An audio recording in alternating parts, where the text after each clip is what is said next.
Alors on parle des passions, celles qu'on transmet à nos enfants. Pas évident de faire justement le bon chemin. On se dit on peut leur donner des clés, mais pas trop leur mettre la tête sous l'eau, parce qu'on en parlait un petit peu hors antenne ensemble, Candy sans elle.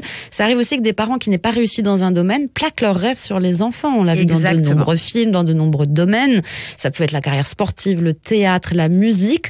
En tant que parent, quand on avait un rêve, on se dit peut-être je vais le, entre guillemets, vivre par procuration à travers mon enfant. Là, le souci qui intervient, c'est qu'en fait, est-ce que l'enfant a réellement envie de vivre cette vie ? Parce qu'il y a des enfants qui ont envie vraiment d'être poussés, mais d'autres qui le subissent complètement. Et à partir du moment où ils le subissent, ils en tirent pas forcément quelque chose de positif dans leur vie d'enfant, mais dans leur vie même d'adulte après. C'est-à-dire qu'ils ont vécu sous la contrainte. La passion va être complètement, va prendre toute la place à la maison. On le voit par exemple, je me souviens, j'avais vu un film sur une petite jeune fille qui va faire des podiums parce que sa mère veut absolument qu'elle soit mannequin. Elle lui fait faire des vidéos et des choses comme ça, alors que la petite fille, en fait, elle est juste pas à sa place. Elle n'a rien demandé. Elle est hyper maquillée à 12 ans. Elle est pas du tout à sa place. Et là, on voit, ça crève l'écran, que clairement, la maman derrière a pris toute l'ampleur et vit complètement sur le chemin qu'est en train de traverser sa fille. Et le danger, c'est qu'effectivement, la petite fille, à un moment, pète complètement un plomb et se dise et soit en complet rejet avec sa mère, soit en désamour, parce qu'elle va se dire mais en fait, je suis pas aimée pour ce que je suis finalement. J'ai pas le droit d'être qui je suis. Je dois être forcément telle que ma mère a besoin que je sois pour être aimée. Donc à ce moment-là, il se joue quelque chose de super important sur l'image de soi, sur l'amour de soi, sur l'estime de soi, et ça peut créer vraiment des personnalités avec, je pense, des questions à régler plus tard. Et à quel âge ça arrive que justement l'opposition se mette en place, où on dit ça ne me convient? C'est l'adolescence? Alors on dit souvent que c'est l'adolescence, mais je sais pas si vous avez des enfants, mais moi, clairement, à 2 ans, j'ai eu des noms toute la journée. Donc en fait, on parle du Terrible 2, qui est à 2 ans, où l'enfant en fait apprend à s'affirmer et à contredire ses parents. Et c'est nécessaire, en fait, c'est une étape qui est vraiment, vraiment, vraiment fatigante pour le parent, mais c'est nécessaire pour l'enfant, en fait, qui s'affirme et qui prend conscience que petit à petit, il a le droit d'avoir des choix.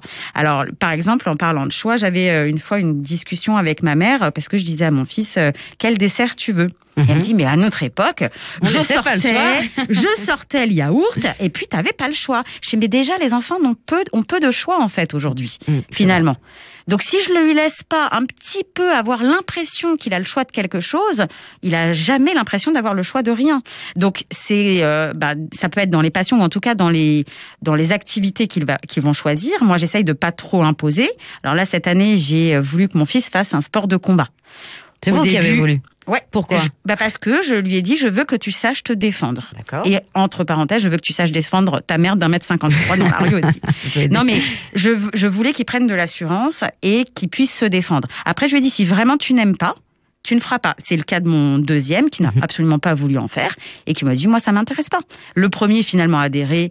Donc, mais c'est moi qui a été à la source de l'impulsion. D'accord. J'ai été à l'impulsion. Ensuite, j'en ai un des deux qui a adhéré, l'autre non. Bon, ok. Je respecte.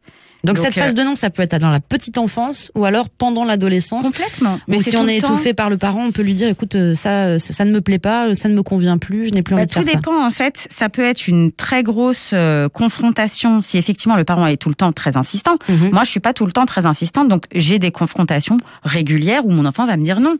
Mais ça n'impacte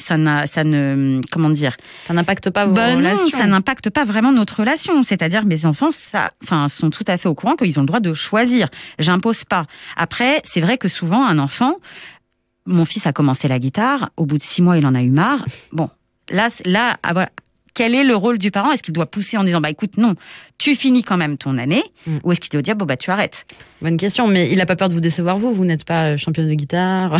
Non, mais c'était je chante, on faisait ça un petit peu ensemble, on s'amusait ensemble, mais après ça ne me déçoit pas moi en tant que parent. Moi, la seule chose que je veux, c'est que mon enfant soit heureux. Et donc, dans la transmission des passions, est-ce que justement les parents qui ont eu une passion, qui ont vraiment très envie de la transmettre à leurs enfants, on n'a pas envie de précéder le cours des choses, de leur faire commencer une activité un peu trop tôt pour eux? On est aujourd'hui dans l'ère où on a peur que les enfants s'ennuient. Ce qui est dommage parce que s'ennuyer, c'est aussi rêver, c'est aussi expérimenter d'autres choses. Donc, on va tout le temps surinvestir en fait les activités périscolaires parce qu'on a peur que nos enfants soient sur les écrans. Ah oui, c'est sûr. Oui, c'est un vrai sujet. Et on a envie quelque part, on ne leur laisse plus du tout le temps de faire autre chose. Donc, le lundi, le mardi, le mercredi, tout le temps des activités différentes. Il y a plein de parents qui font ça, ouais. Il y a plein de parents qui font des activités en non-stop. Après, il est conseillé plutôt d'avoir 1 à 2 activités en fonction de l'âge. Là, moi, j'ai un fils qui est au collège, il a 2 activités le même jour. C'est le maximum. Pour moi, c'est le maximum, ouais.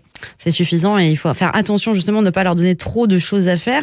Et si les 2 parents partagent une passion, là c'est encore pire. Si les 2 parents, je sais pas moi, ce sont des fans de voitures, comment on fait quand on est enfant pour dire j'aime pas ça? C'est vraiment s'opposer à ses parents aussi quelque part. On va créer de la déception.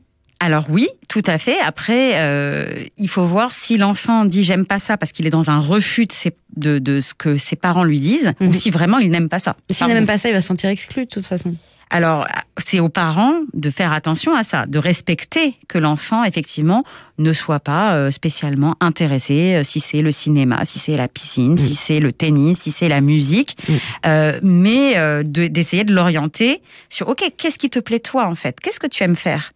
En fait, on ne pose pas cette question à nos enfants. On leur impose très souvent des choses, mais on ne les questionne pas. On ne les questionne pas assez. Exactement.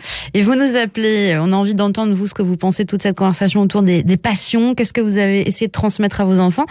Ça peut aussi très bien marcher. Ça peut marcher très, très bien. On peut passer sa passion à son enfant, voire même il peut en faire son métier. Exactement. Et quand ça se passe avec douceur.